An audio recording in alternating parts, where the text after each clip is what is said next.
प्रशालेच्या मुख्याध्यापकावर शिक्षण अधिकारी सचिन जगताप यांनी दिले सेवा समाप्तीचे आदेश।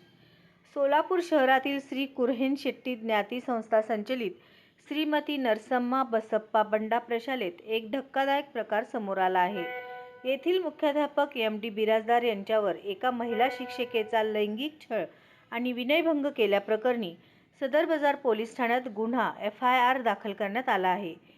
या घटनेमुळे शैक्षणिक क्षेत्रात मोठी खळबळ उडाली असून संबंधित मुख्याध्यापकाची सेवा तात्काळ समाप्त करण्याचे निर्देश प्रशासनाकडून देण्यात आले आहेत। तक्रारदार महिला शिक्षिका गेल्या 13 वर्षांपासून या शाळेत कार्यरत आहेत। त्यांच्या तक्रारीनुसार मुख्याध्यापक बिराजदार हे गेल्या 1.5 वर्षांपासून त्यांचा मानसिक आणि शारीरिक छळ करत होते। यामध्ये खालील गंभीर आरोपांचा समावेश आहे: केबिनमध्ये एकटे बोलावून शारीरिक टिप्पणी करणे, रात्री अपरात्री व्हिडिओ कॉल करून अश्लील हावभाव करणे आणि व्हॉट्सअपवर अश्लील मेसेज पाठविणे, कामावरून काढून टाकण्याची धमकी देणे आणि वर्गात शिकवत असताना एकटक पाहून मानहानी करणे, केबिनमध्ये स्वतःच्या खुर्चीशेजारी खेटून बसण्याचा हट्ट धरणे व शारीरिक बळजबरी करण्याचा प्रयत्न करणे।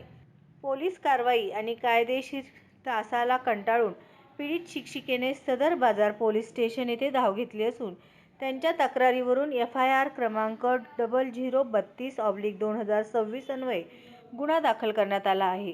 मुख्याध्यापकांच्या या वागण्यामुळे आपली प्रकृती खालावली असून जीविताला धोका असल्याची भीतीही पीडितेने व्यक्त केली आहे।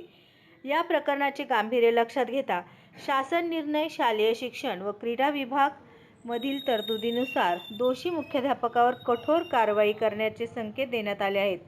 संस्थेच्या अध्यक्षांना आणि सचिवांना कळवण्यात आले आहे की बिराजदार यांची सेवा तात्काळ समाप्त करून तसा अहवाल सादर करावा। या प्रक्रियेत विलंब झाल्यास त्याची सर्वस्वी जबाबदारी संस्थेवर राहील, असा इशाराही प्रशासकीय स्तरावरून देण्यात आला आहे।